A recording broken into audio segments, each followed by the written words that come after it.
All right, guys, I should have started filming a while ago, but I just was walking somewhere, but I saw some patch of woods. I decided to come explore. So far, I found a bottle jump, I'm pretty sure. Then I found, I was like, all right, now I just need to find some coins. I'll be happy. I found a buffalo, then a wheat cent, and then bang.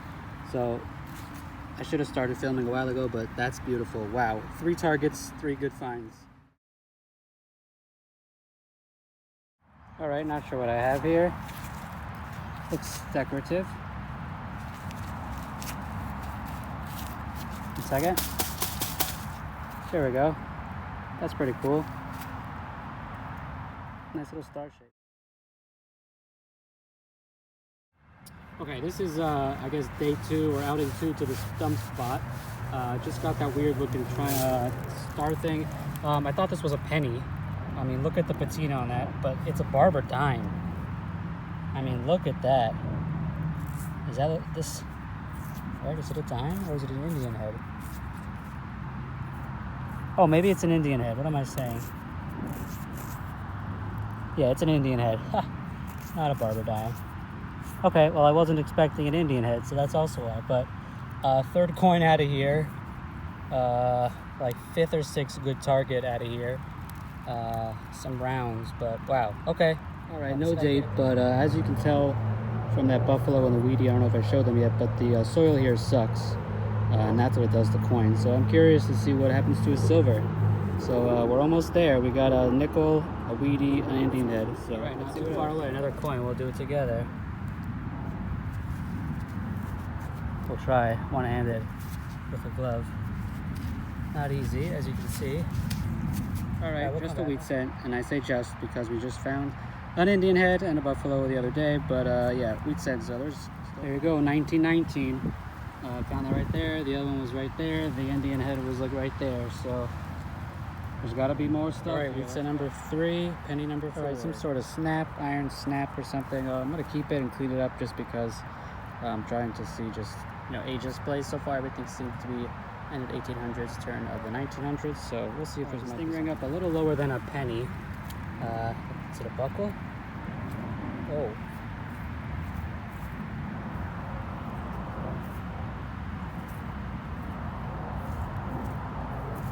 That's a nice buckle right there.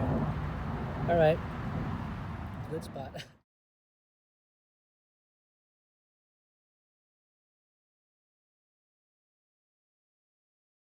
I think I just found an old camera, right? That's pretty cool. Yeah, I was probably scratching this up like crazy, thinking it was nothing. Let me just clean the front up. You can see where I scratched it up, unfortunately. But I don't know if it says Candor, Junior, lens time. It's definitely a camera. So pretty cool. It's falling apart a little bit. Now I'm upset that I scratched it up. But pretty cool find.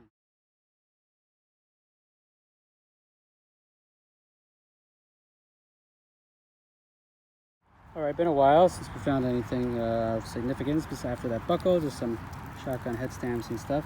This looks like another nickel-sized coin, so let me clean it up. Not sure if we have a dog tag or anything, so let me clean it up and see. Definitely what I think is part of a dog collar. It's got a lot of writing on it. It says return of keys if lost. There's some numbers, some more writing. We'll clean this up.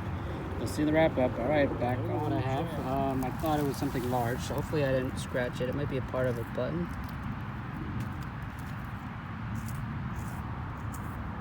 It's a button. Oh, sorry. Oh, look at that, people. Ooh-wee. Whoa. Fortunately, the back is broken, but... All right, we're going to clean this up a little bit. All right, guys, here it is all cleaned up. It's got to be navy button, right? Oh, boy. Fortunately, the back is toasted, but beautiful, beautiful. Got this weird doohickey. Sounded very nice. Looks like some sort of pulley, maybe. I'll post that on ID Me later, but got a lot of random finds today. What a great... All right, guys, coming to you from a different location today. We're inside. Winter decided to rear its ugly head again. So it's a bit chilly out there with the wind whipping a little bit. So I didn't want to go out there and have the wind take out my voice. So the cold isn't so bad. I could put some layers on, but the wind Yazoo gets it. So I'm inside for now. Should warm up in a couple days, and then by hopefully next week we can do some back to outdoor, I was gonna say relic review, but hey, relic review. Anyways, on to the wrap up for today's video. It's gonna be a multi-parter, I believe, in the sense that this location, I literally was walking to somewhere else and I saw a patch of woods. I said, hey, why not? Let me go poke around. Even before I found this stuff, I discovered a bottle dump, and I've been able to date that dump to 1890s, turn of the 1900s. So that video will be next week of the bottles that I found. I actually had some clips in here, but I'm like, I actually could make a video on that, and some pretty cool bottles. So actually I'm really excited for that video. So stay tuned for next week if you're a bottle digger, dump digger, privy digger, stuff like that. Stay tuned for that. But anyways, I went a little bit above the dump. There was a little hill. I walked up the hill a little bit. Wasn't getting anything. As you see, I got a couple spent projectile casings. But then I started getting wheat scents. I started filming, as I said, when I found this buckle. But yeah, I started finding things in a very small area. So what I think is there was either a house or multiple houses, and they use it as a dump. What's interesting is that the finds here are later in the 1900s, so like 19-teens, 20s, 30s, whereas the bottles I found date mainly from the 1890s, some to the 60s, 1960s that is, which I just think that's just trash that just was mixed in. But anyways, on to what I found in one little area here. It's literally just right above the dump site. I'm curious, there has to be more there. I poked around a couple times here or there. Again, not finding much, a lot of garbage, a little bit on the outside of this little area. So I gotta focus more here and see if there's gotta be some silver or something. But yeah, anyways, on to what we found so far at the site. We got 6 wheat cents. Hard to date. The soil there is terrible, as you can see by the coins came out crusty. I had to do some major cleaning to get some information from the coins, but we'll take a look at one. So 1919, and what's funny about this 1919 is that the buffalo, also 1919, and the second buffalo, I believe, is also 1919. But we'll get to that in a second. But anyways, yes, so 6 wheat cents. Wheat cents are called wheat cents for those who are new. They have 2 stalks of wheat in the back, and they were minted from 1909 to 1958. Let's see if I can get one. Oh. So there will be the stalks of wheat right there. So there you go, with Abraham Lincoln on the front. And since I mentioned the buffaloes, got 2 buffaloes. So I found one of the buffaloes was the first thing I found. And then I think I found a wheat cent maybe, and then I found this buckle. So I did not get everything on film because I was not expecting to find anything.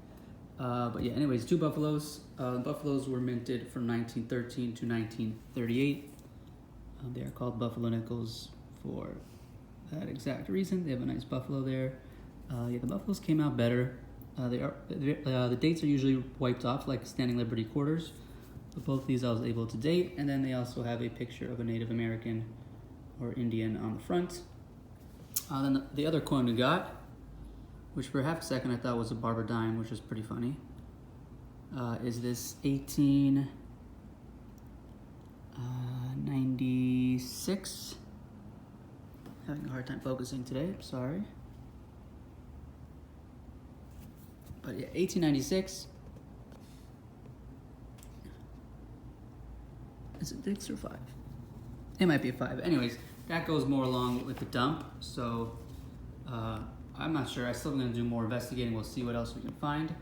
But the Indian head pennies were minted from 1859 to 1909. It would be cool to find a 1909 Indian head, because that year was when they coincided with the Lincoln changing of the cents. So cool to have 2 different coins from the same year.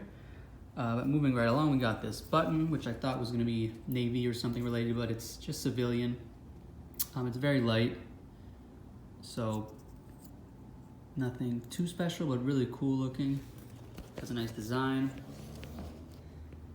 And when you first see that, it gets your heart pumping. Got a key. Not complete without a key. We'll get to that in a second because that turned out to be really cool. I almost threw it away. This is also pretty cool. This, which I thought was some pulley related thing, is called a rope thimble or rope eyelet. It's the splice rope. Yeah, I don't know anything about rope or splicing of rope, but that's what this is for. And then this is an ink well cap. Something also pretty cool. This also dates more along with the dump. So again, ink well cap. You know, back in the day they used to use a quill and ink. They would dip the ink in a well and they would write. So this could be, you know, something to wipe, put the pen in. So pretty cool. And then this is a dog tag of sorts for the animal of dog, not the army dog tag. It says $1 reward for return of keys if lost. And then down here it says will identify owner, which is pretty cool. And then there's a number. No year, unfortunately, or town name, which would have been cool. There goes my notes. And we got two buckles. We got the classic D buckle. Still has the pin. As you can see, it's iron, so that usually rusts out first, and I'm leaving the brass buckle part. And then we have a imitation shoe buckle, late 1800s, early 1900s. So again, everything is adding up. Yeah, imitation as in the fact where it's supposed to look like it's older, but it is not. And then the two finds of the hunt, as you can see here. Oops, there's my finger. We have this thing, which I was honestly gonna throw away, but I cleaned it up. And if you can see there, it says Michelin, and then it says Clermont FD. And that is for Michelin, like the tire company, which was founded in 1889 in France. And then Clermont FD is the town that it is in. Still there. The headquarters is Clermont-Ferrand. For those of the French people out there, they're going to laugh, or whoever speaks French is going to laugh at my beautiful Clermont-Ferrand accent. But yeah, so very cool. And this is a lighter. It would have a piece down here. I think the lighter fluid would go in there, and then connect up here to like a wick and a spark. I'll put a picture at the end, so stay tuned to see that. And last but not least, I couldn't date that, but I'm sure it's the same time. Last but not least is this really cool, what turned out to be camera. I thought it was garbage, and you can see it's very corroded away. But yeah, that is a camera. It is a Candor Jr., made by the Irwin Candor, or the Irwin Corporation, founded by Irwin Candor in the early 1920s, late 1920s. So yeah, this was a candid type camera, 50 millimeter, circa 1939, 1940s. So pretty cool. And it's called a sardine can. Oh, let's not get any injuries here because it looks the shape of a sardine can. So very cool. I'm not sure how else to clean that. If anybody has any ideas out there, please help. At this point, I know a lot of people are gonna say it's garbage, just throw it away, but that is a really cool piece of history. So yeah, I'm gonna keep going back there, explore more, just scope out the area, see if I can find more maps, see what was out there, see if I can pinpoint something, a name, house sites, foundation sites. But anyways, pretty cool that I was able to literally discover a dump, and then what I'm assuming is at least one house by myself, literally just walking in the woods. So I recommend getting out there. Anybody who's interested in any of this metal detecting, mudlarking, history, just get out there in your woods, local woods, and just poke around. You never know what's out there. And as always, pick up some trash. Beep beep.